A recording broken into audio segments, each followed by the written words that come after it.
Það var kosið síðustu helgi og við ætlum að halda áfram að fjalla það. Hingað kominn Haukur Arnþórsson, stjórnsýslufræðingur. Velkomin.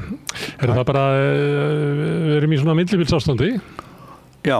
Það starfsstjórn, svo kölluð. Og það svona ekkert allt of skýrt hvað hún má leyfa sér og hvað ekki. Það eiginlega ráðherrarnir sjálfur sem að taka ákvarðanir það að gera þetta af einhverju svona sæmd, að vera umboðslausir við stjórnvölinn, halda hlutunum gangandi. Þeim ber að gera það, en þeir mega ekki, samkvæmt svona hugmyndumanna, ekki gera neitt stefnumarkandi, ekki binda hendur komandi ríkisstjórnar of mikið, en menn hafa svo gert það. Já, fræðimenn eru svolítið ósammála í þessu, sem telja starfsstjórn sem bara eins og venjuleg ríkisstjórn, en hugmyndir þróast og hún Björg Thorarensen gaf út bók fyrir 3 árum stjórnskipunarrétt sem var mjög mikil og mikil biblía í lögfræðinni náttúrulega og þar segir hún að starfsstjórn eigi bara að vinna nauðsynleg störf. Og hvað þá nauðsynlegt og það væntanlega bara hald í horfinu. Síðan náttúrulega svo sérstaka aðstæða hér að það tók ekki öll ríkisstjórnin við. Nei, það var ekki öll ríkisstjórnin starfsstjórn, heldur þannig það myndast starfsstjórn sem alls ekki hefur meiri hluta í þinginu. Og það kom mér á óvart hvað henni gekk vel að koma fjárlögum í gegn. Vegna þess að hún hafði minnihluta í þinginu en núna ekki þing starfandi og ekki skylda að kalla þing saman fyrir en í febrúarbyrjun 10 vikum eftir kosningar þannig að það gefst góðu tími fyrir að búa til mynda nýja ríkisstjórn og starfsstjórnin heldur í horfinu á meðan. Það getur orðið langur tími. Það var síðast þegar var ekki komið ríkisstjórn fyrir jól, en það var 2016 og 17 áramótin. Þá myndaði Bjarni Benediktsson ríkisstjórn. Síðast þegar það var kosið svona seint, það var 79. Þá ég fletti upp að þá var ríkisstjórn Gunnars Thoroddsen, það sem var búið að reyna æði margt áður en að henni kom. Hún tók við 8. febrúar, það var ekki lengri tími en það. Mér fannst það í minningunni hafa verið ógnarlangur tími. Já, ég man eftir þessu. Þetta var Það var kosið 2. og 3. desember. Já. En þessi ólíklega ríkisstjórn sem enginn reiknaði með, hún var komin 8. febrúar. Já. Björg með alls konar vangaveltur starfsstjórn, til dæmis ef hún vill ekki starfa, ef hún fer frá, þá verður hún að mynda utanþingsstjórn og Ég held að ég ekki við þessa sem eru með. Nei, þeir farið, þeir vildi ekki vera með. Já, en það eru farnir að þingi ákveðnir ráðherrar þarna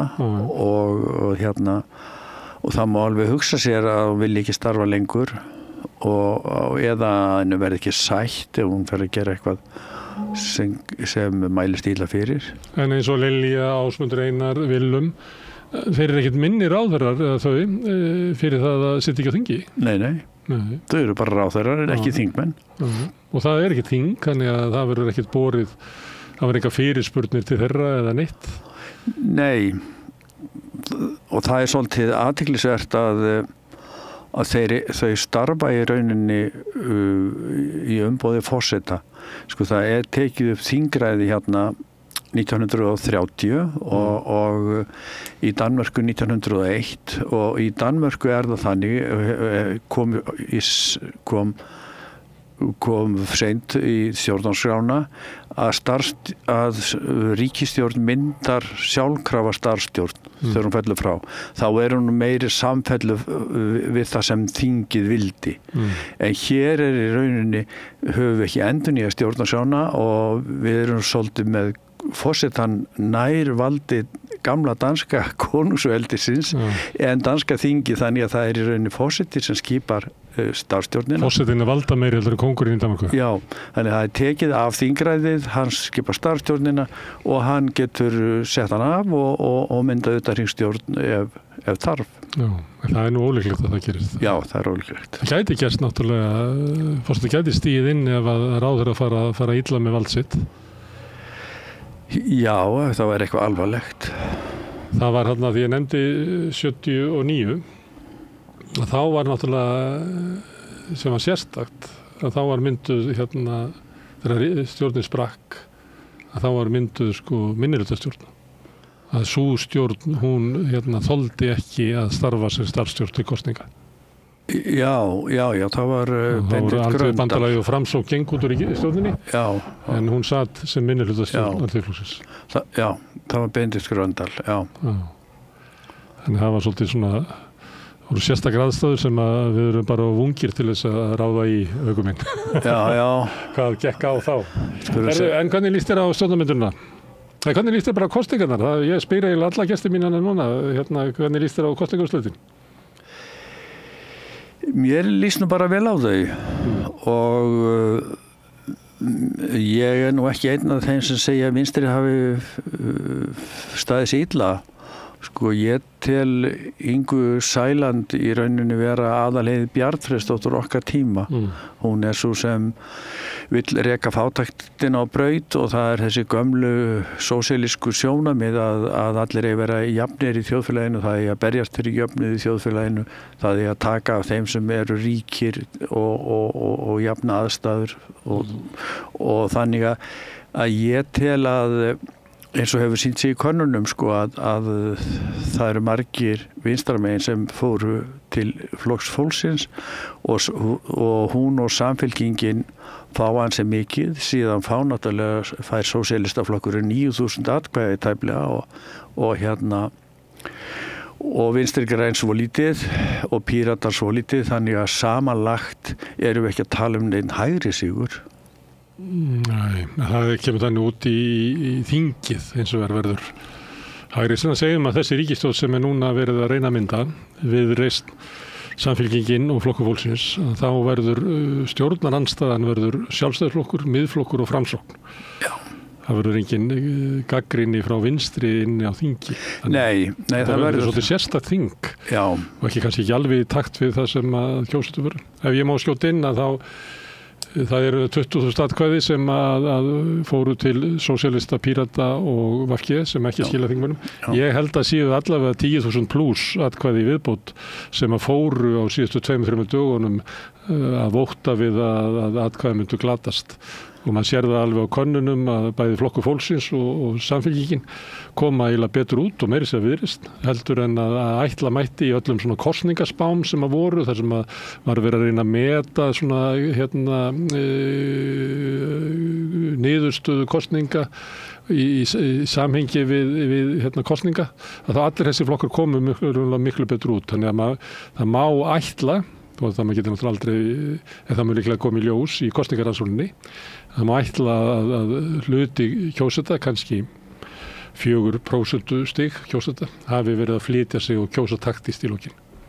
Já, það mjög sennilegt og það sýndi sig líka í forsetakosningunum á síðastlinu vori þegar menn voru að refsa sömu ríkisstjórnin og núna að þá kusu menn taktist og fóru í lokin á það valkost sem var. Ég vil líka nefna að ég tel að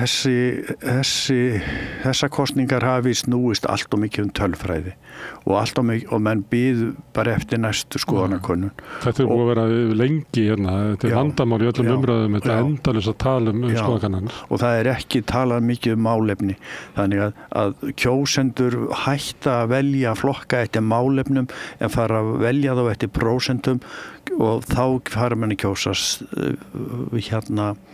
taktíst og svona og þetta eitthvað út frá stjórnarmyndun að því það ekki talað skoðanakannanir og svo mögulega stjórnarmyndun það lengi pólitík í þessu.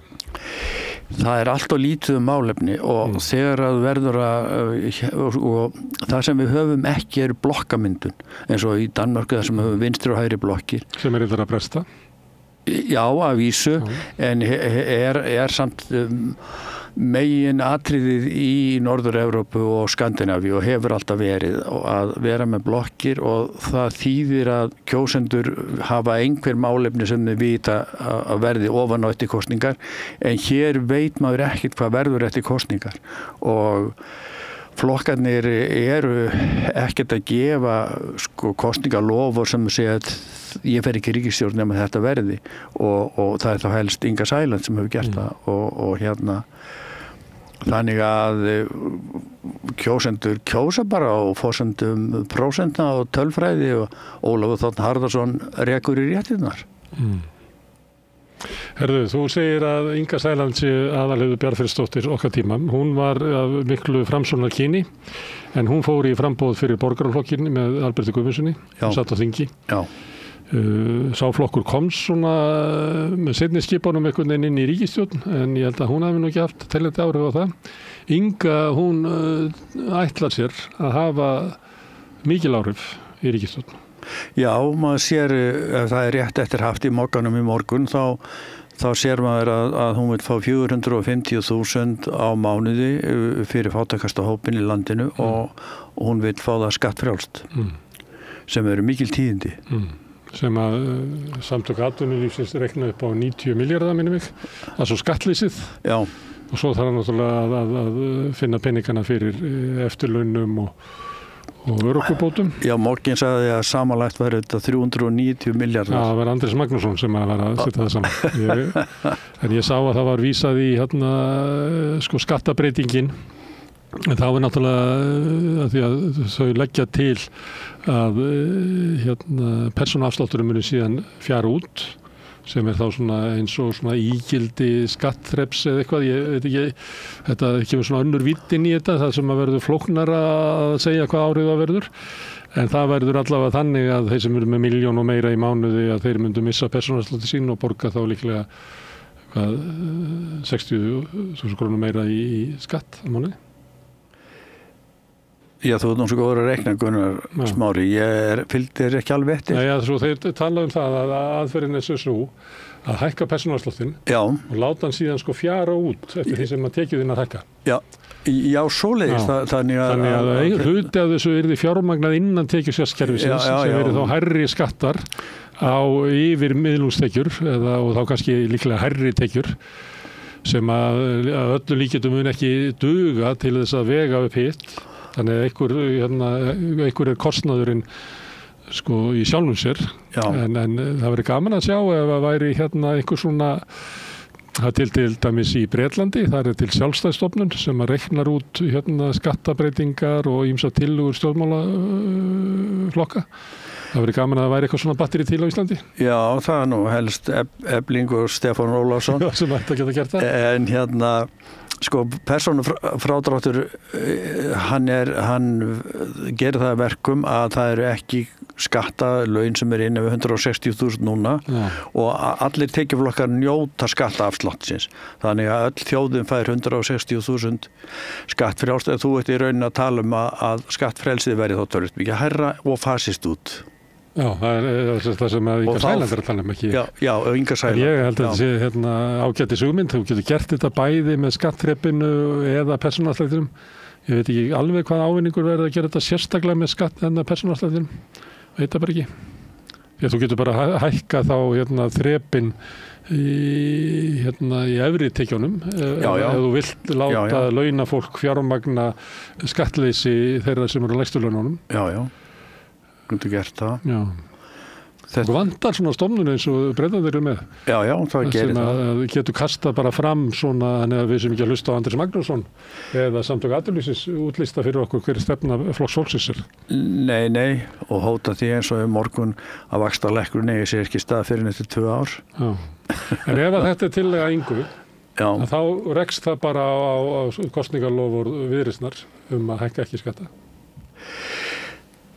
Já, það er það sem er erfitt þessa ríkisstjórn, það er hvað Viðreisn er óskaplega hörð í sambandi við ríkisfjármál og það sem ég segi ríkisfjármál er að sko það er hægt að hagræða hjá ríkinu, það er hægt að minnka kostnað en það er ekki hægt að minnka mikið þjónustu. Nei. Það er alveg sitt hvað. Ekki nema þá að fara að skerða eða auka gjaldtöku á hópnum sem að Inga Sæland vill verja kjörin hjá. ef þú skerðir þjónustu velferðarríkisins, að þá það fyrst, þá það fólki sem eru fyrst vart við það það sem eru lægstu tekjunum. Já. Og við erum komin upp að vegg sem ekkert ræddur í stjórnmálunum og hann sá að við erum að springa á limminum með að halda upp í þjóðfélagi eins og nágrannaríkjunum vegna þess að við erum bara með 200.000 skattgreiðendur og við erum komin með eitthvað 45% af þjóðtekjum í skatttekjur. Við erum að verða með því hæsta í Skandinavíu sem reyndar ekki alveg rétt reiknað því við erum með 20% ofan á öll laun í lífeyrissjóð sem ríkishlutverk annars staðar og til sjóðaverkalýðshreyfingarinnar sem fara 5% sem líka hlutverk samfélagsins í nágrannaríkjunum. Þannig að við erum kannski komin með 65% af þjóðatekjum. Nei, það nú ekki að leggja það þannig saman. Nei, en við erum komin með töluvert hærra hlutverk en nágrannaþjóðirnar í samneyslu. Og það ekkert við þess að gera, við erum bara svona ofboðslega fá. Það sem munurinn hér og í Skandinavíu að fjármagnstekjuskattur hærri þar. Já. Við höfum kosið að hafa hann lægri hér, þeir sem eiga mikið pening. Og hátekjuskattur miklu hærri. Tekjuskattur fyrirtækja lægri hér heldur en þar. Já. Þannig að sömuleyti má orða, stundum við orða hérna við rauðaborðið að Íslenska ríkið sé bara vanfjármagnað. Vegna þess að við kjósum að sækja ekki tekjur sem að þjóðirnar í Skandinavíu gera og þá fyrst og fremst til fjármagns og stórfyrirtækja. En við sækjum alveg jafn mikla tekjur og eins og þú ert að benda á, jafnvel meiri ef við tökum lífeyrissjóðinn með til venjulegs launafólks. Já, við gerum það og við þurfum í raun að ræða þetta vegna þess að við stöndum frammi fyrir því að það kannski einn Íslendingur með einhverja fötlun, að það sólarhringsvöktun, að það sérhæft húsnæði og annað slíkt, það getur verið óheyrilega dýr og við höfum enga stærðarhagkvæmni. Ef þú ert í stærra þjóðfélagi þá getur við verið með 30 með þessa fötlun og þá ertu með miklu minni kostnað, ekki bara per skattgreiðanda, heldur per fatlaðan. Og ef við ætlum að halda upp í sama þjóðfélagi og nágrannaríkin, þá þurfum við að hugsa verulega það hvernig við gerum það. Vegna þessi 200.000 manns, þau eru komin að þolmörkum þó þessi hægt að taka einhverjar matarhólur eins og þú ert að segja og ég tel að við þurfum að hugsa mjög vel. Það ekki klókt að sleppa þeim? Nei, alls ekki. Og við þurfum að hugsa hvernig við fáum út úr auðlindum landsins. Við höfum ekkert annað en auðlindirnar. Norðmenn ekki þannig að hafa. Já, algjörlega. Þótt að þeir dæli því ekki inn í samfélagið eins og frekt að þeir geyma það meira til tíma. En þeir taka samt, það ekki 3% sem að má renna inn í samfélagið og stendur undir meiri velferð í Noregi heldur en í Hinnulöndunum. Já. Og við erum náttúrulega jafn rík og Norðmenn, við erum fámenn þjóð í stóru landi með miklar auðlindir. Algjörlega. Og það ætti að geta orðið svona megin stóðunum undir rekstri ríkisins væri auðlindarenta. Já. Við höfum ekkert annað. Nú mér finnst þessi kerfiskipti sem ríkisstjórnin að tala um, mér finnst þau spennandi. Já. Mér finnst við höfum verið með algjör kyrrstöðustjórn sem hefur í rauninni beitt neitunarvaldi hver á annan í það endalausa. Við höfum haft innviðaráðherra sem Sigurður Ingi sem hefur í rauninni ekki gert neitt. Við höfum ekki húsnæði á höfuðborgarsvæðinu og við höfum ekki vegi til að keyra eftir, við komumst ekki út úr bænum eða inn í hann. Það er húsnæðisskrepp út um all land, það er í erfiðleikum með að bara ráða kennar á fleira vegna sem vantar húsnæði eða það vantar leikskólapláss. Já, en það er samt sem áður langt mikilvægast að hafa ódýrt húsnæði á höfuðborgarsvæðinu vegna þess að við erum alltaf með fólki sem kemur til höfuðborgarsvæðisins. Það kemur í skóla, það kemur til heilsugæslunnar, það kemur af því að börnin þeirra búið fyrir sunnan og svo erum við með útlendingana og þetta verður alltaf verið svona og ég sem landsbyggðarmaður þekki það áður Breiðholtið kom hvernig landsbyggðarfólk var í mannsalsaðstöðu fyrir sunnan þegar ekki var húsnæði nema okurhúsnæði og nú þetta aftur orðið svona og við þurfum nýtt Breiðholt eins og verkalýðshreyfingin að tala það bara einfallega þannig og það landsbyggðarmál, það miklu mikilvægar fyrir landsbyggðina að hafa aðgang að ódýru húsnæði í Reykjavík en að hafa flugvöll sem 1 kilometri fjær eða nær. En heldurðu að þessi ríkisstjórn nái saman mikilvægar breytingar? Því þú vísar í stjórnir eins og svo sem haft bara lengi að það er ekki ríkisstjórnir stórra verka. Það réttlæta sig með því að það kom COVID og það kom jarðeldar og það kom stríð og eitthvað slíku en það ekki verið að vísa í stórfelldar svona nation building, það ekki stór átök í gangi og mér finnst þetta hafa verið svona meira og minna frá hruni að það upplifunin að ríkið sé veikburða og hafi vangetu til þess að mæta til þess húsnæðiskreppunni eða mæta kröfum almennings uppbyggingu á okkur samfélagi. Hefurðu trúað því að þessi ríkisstjórn geti bara snúið við blaðinu? Nei, ég held hún geti það ekki nema til þess að fjármagna samlistuna öðruvísi. Ég held að við komist ekki óskaplega langt með þessa 200.000 manns. En ríkisstjórnin á ýmislegt sameiginlegt. Hún getur náð saman í sjálfu sér með stefnu í húsnæðismálum, í samgöngumálum, hún getur verið sammála fátækt, Viðreisn hefur lagt mikla áherslu á geðverndamál að takast á við örvæntingu ungs fólks og sjálfsvíg og það svona ýmislegt sem flokkur fólksins og Viðreisn eiga sameiginlegt í félagsmálum og þessi flokkar eiga mjög margt sameiginlegt. En hugmyndafræðin auðvitað gagnstæð, það að segja við erum með hægri hugmyndafræði hjá Viðreisn og við erum með vinstri hugmyndafræði að einhverju leyti hjá Samfylkingu, skulum segja að Logi sé vinstri sinnaðastur og svo erum við með flokk fólksins með veika hugmyndafræði en það samt komin inn Kolbrún Baldursdóttir, sálfræðingur, þannig að hugmyndafræði flokks fólksins snýst náttúrulega mjög mikið að vernda þá sem standa að veikt. Og kröfur það eru 2 þarna úr hagsmunasamtökum heimilanna, Ásta Lóa og Ragnar Þór, sem að hafa verið eiginlega frá hruni að krefjast eitthvað svona réttlætis verkalýðshreyfingin á bankakerfinu og lánadrótnum. Verkalýðshreyfingin á loksins fulltrúa í ríkisstjórn frá 2 flokkum, þannig að Samfylkingin og flokkur fólksins gætu ná saman í þeim málum. Vextir og Viðreisn svo sem skilaði næstu í auðu í húsnæðismálum. Ég tók það nú einhvern tíma saman í kosningastefnunni, það var eiginlega ekki neitt. Þannig að þau hafa koma bara með 1 blað. Gæti svo sem fallist á allt hitt. Ég held að það sem ég vil segja að ákvörðun vaxta ekki í höndum stjórnmálamanna. Hún það bara alls ekki þannig að þegar að menn gefa kosningalofur eins og Framsóknarflokkurinn jafna lága nafnvexti og ekki verðtryggingu í 30 ár, þá það bara bull og markleysa vegna þess að Seðlabankinn sér þetta. En það sem ríkisstjórnin gæti orðið að gera, hún gæti orðið að reka seðlabankastjóra og setja nýjan inn vegna þess að það eru efnahagsaðgerðir sem hægt að gera til þess að halda verðbólgunni niður annað en að færa fé bara brútalt frá fátæku ungu fólki sem eru að koma sér upp húsnæði til bankana. Það liggur kannski þá væri þá kannski eðlilega bara breyta lögunum Seðlabankann og segja að í vaxtaákvarðanir verði þeir að ekki bara taka tilliti til verðstöðuleika eins og núna, heldur líka atvinnustigs og réttlætis í samfélaginu. Þannig þau magni ekki upp óréttlæti. Það verður bara að búa til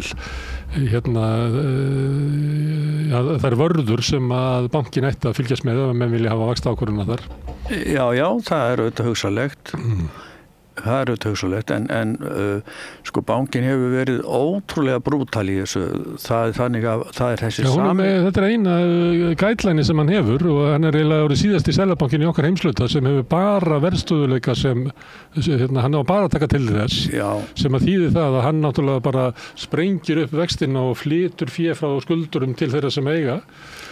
En hann bjóð þetta til, sko, það Seðlabankinn sem lækkaði vexti og þá lánuðu bankarnir eins og talaði verið 200-300 milljarða til almennings óvertryggt á lágum vöxtum og það Seðlabankinn sem bjóð til þetta vaxtaleysi og nú Seðlabankinn að taka þessa sömu milljarða frá þeim sem fengu þá og flytja þá aftur til bankana og ég meina hann ekkert rukkaður skýringar á þessu. Af hverju gerir hann þetta við þjóðina? Hann segir þetta eitthvað tímann fyrir, ég man ekki út þar síðast, það sagði Ásgeir eitthvað þá verun að fólki sem að veri núna að borga meira að það ætti nú að horfa til þess að það hefði borgað minna áður og þetta væri svo að verið að bara færa peningi þangað sem hann ætti heima til bankana og það hefði bara ekki átt að vera svona glatt með það þegar þau borguðu minna. Þetta er ótrúlegt að hlusta á þetta. Það er ekki svona í takt við það sem hvernig almenningur upplifir samfélagið. En heyrðu, nú er að koma jól, ég veit ekki, þetta er kannski komið út í stjórnmálafræðina, að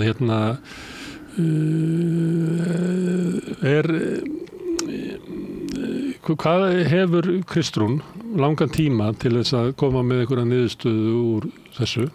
Því að hún hefur ekki hafa marga aðra kosti nema ríkisstjórn með Sjálfstæðisflokki, Viðreisn og Samfylkingu sem að væri þá ríkisstjórn eins og þú varst að lýsa það sem að allir hefðu neitunarvald á hvern annan svipa á ríkisstjórnin sem við vorum með sem væri þá stæðstu eða svona kerfisflokkarnir myndu við mæta. Sko Kristrún hefur minnstu möguleikana af þessum 3 konum.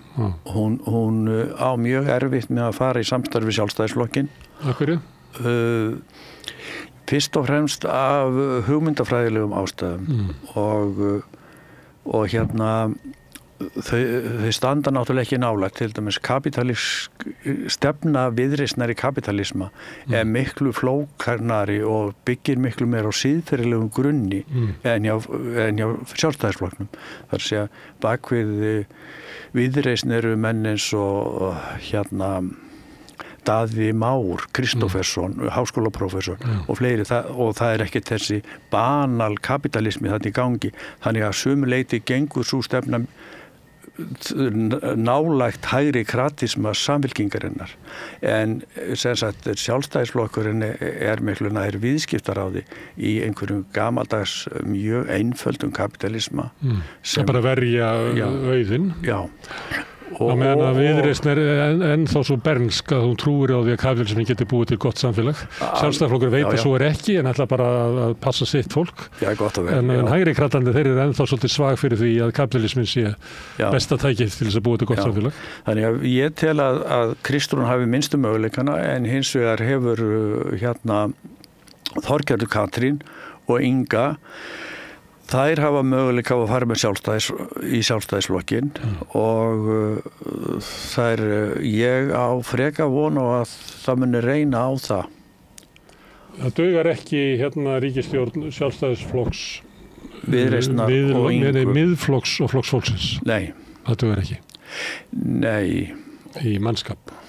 Nei. Er það rétt hjá okkur? Já, það getur gengið Sjálfstæðisflokkur Viðreisn og Miðflokkur en ekki Sjálfstæðisflokkur Sjálfstæðisflokkur. Við verðum að fletta þessu upp, sko. Já, ég er með þetta hérna. Því að við verðum að skoða hvaða kostir þeir hafa, þá ert þú að segja að þetta sé eini möguleiki Samfylking og Viðreisn geta verið með flokki fólksins og hafa 36, þeir geta verið með miðflokki og hafa 34, það er bara ekki raunhæft.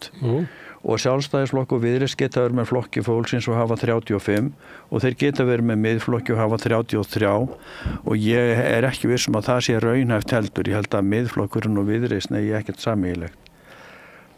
Sko það sem gerir Sjálfstæðisflokkin spennandi fyrir Viðreisn er að hann hefur færst nær Viðreisn.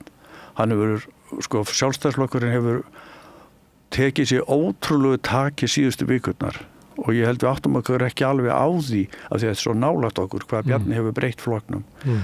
Sko þegar ég geri bók Alþingi 1919 þá flokkurinn með langt innan við 30% konur og hafði aldrei sko verið með konur í flokknum og hann ótrúlega gamaldags og gamall og það sem að hefur gerst núna að Bjarni hefur losað sig við stjórnarandstöðuna sem voru Brynjar og Jón Gunnarsson og hann hefur þessa gömlu hugmyndafræði.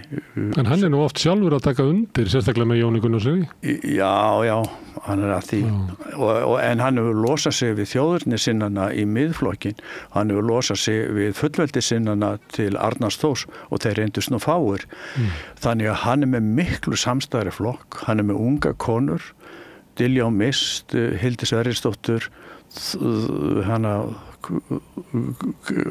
utanríkisráðherra Þórdísi Kolbrúnu og Örnu Ásdísi Áslaugu Örnu og sem þetta hefur stelpur á aldur við dætur mínar og nútíma konur, hann með nútímalegan flokk, hann allt í einu lausu gömlu kallana, hann með nútímalegan flokk og þó hann sé svona hægri sinnaður og með svona einfaldan kapitalisma þá stendur hann miklu nær viðreisn en hann gerði þegar hann var með innri stjórnaranstöðu alltaf, hann miklu samstæðari og hann miklu allt öðruvísi stjórntækur flokkur núna, hann var illa stjórntækur í síðustu stjórn sko. Eins og Sigurður Ingi hefur bent á að það var eiginlega þó svo að Bjarni væri búin að samþykkja eitthvað þá var alltaf þingflokkurinn með fyrirvara og þeir gátu orðið ógnar langir og eiginlega hann náði eiginlega engu að sínum samkomulögum í gegnum eigin þingflokk.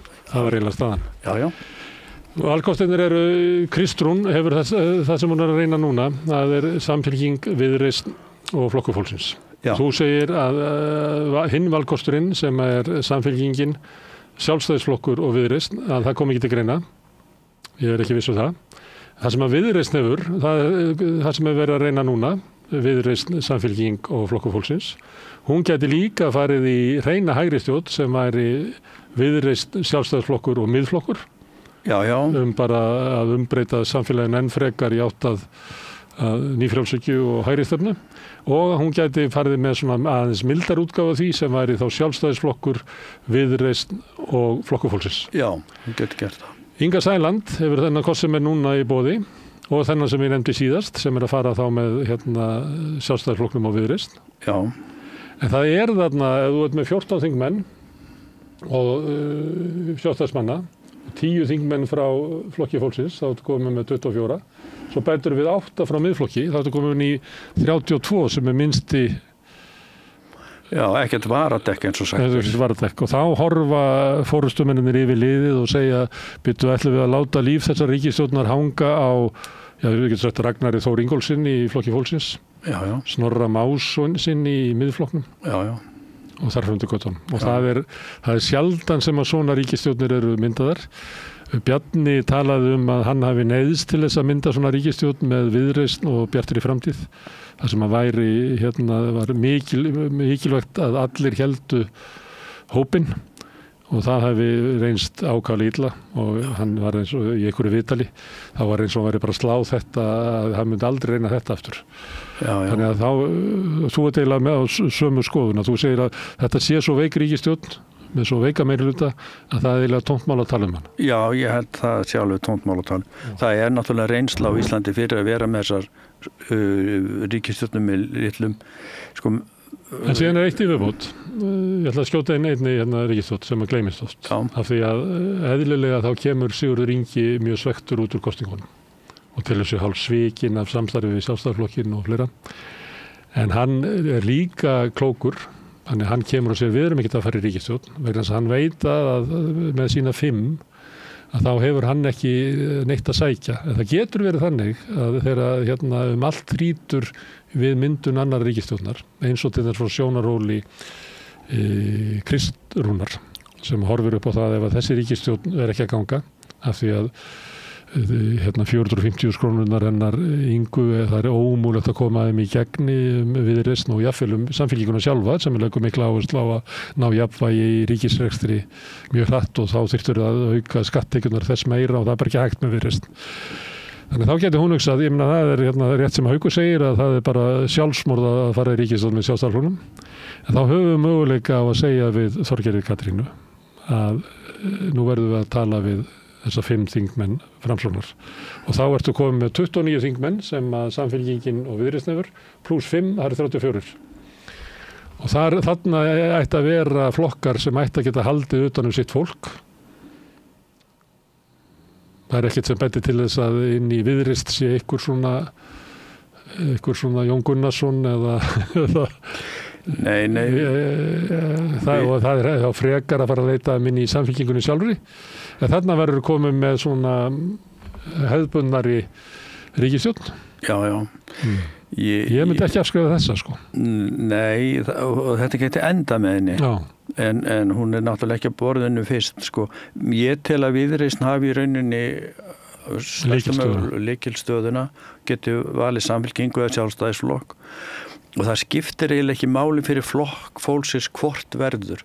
Vegna þess að flokku fólksins er svolítið bundin því að vera í Viðreisn með stjórn og þú ert þá alltaf með þessa mótsögn, sko, aukin ríkisútgjöld eða það sem Viðreisn kalla ábyrga Þeir kallar nú bara vinstri velferð og hægri hagstjórn. Já. Sem er eitthvað sem er ekki hægt að raða saman en þeir ætla að gera það. Já, þannig að flokkur fólksins stendur fram fyrir þessu og Viðreisn stendur fram fyrir þessu og þetta gengur ekki og þá er í rauninni, þá komustu að þeirri niðurstöðu að miðflokkurinn hafi séns og á endanum jafnvel Framsóknarflokkur. Já, þá held ég að Viðreisn þurfa að hugsa. Vil ég fara í ríkisstjórn með Sjálfstæðisflokki og miðflokki eða vil ég fara í ríkisstjórn með Samfylkingu og Framsóknarflokki? Já. Og Framsóknarflokkur hann bara býður og það ég held að þurfi ekki að vera alveg sko þrautalendingin, það er bara hversu hratt þetta er að raðast upp í höfðinu á þeim sem vinna við að mynda þessa ríkisstjórn að Þorgerður Katrín og Viðreisn og Kristrún Frostadóttir og Samfylkingin komið til Sigurðar Inga og bjóðunum eitthvað sem er ásættanlegt. Já, en svo veit maður líka að það er mikill áhugi, það er mikill þorsti í þessum 3 flokkum að fara í ríkisstjórn. Þannig að þau hafa verið lengi í stjórnarandstöðu, það er gríðarlega sterk meirihlutavald á Alþingi, þannig að þessi flokkar hafa verið nánast valdalausir. Já, Samfylkingu og Viðreisn og líka flokki fólksins. Líka flokki fólksins, þannig að þeir hafa gríðarlega áhuga á ríkisstjórnarstarfsemi sem rekur þá áfram, síðan sko áttaðu sig náttúrulega á því að þau þurfi ekki að fá allt fram fyrsta árið, ástandið mun breytast, það er margt að breytast í Evrópu. Ég held til dæmis að ESB krafa Viðreisnar og hún ætti að bíða með hana. Það sko flokkurinn hefur nóg til að slást við stjórnarandstöðuna þótt hann sleppi ESB í bili vegna þess að það er Trump og Putin sem þröngva Evrópu í samstarf og við getum lendið því að vera innan ESB eftir fáin ár. Þessi ríkisstjórn þarf ekki að sjá til þess. Það er bara laukur sem skrælir sér sjálfur. Herru, Haukur, gaman að tala við stjórnsýslu en mest stjórnmál. Takk fyrir. Takk fyrir. Ég ætla að sitja hérna áfram og reyna að skilja þetta samfélag sem við lifum í. Næsti kafli er eftir augnablik. Ertu á leið heim úr vinnu? Stilltu á FM 89,1.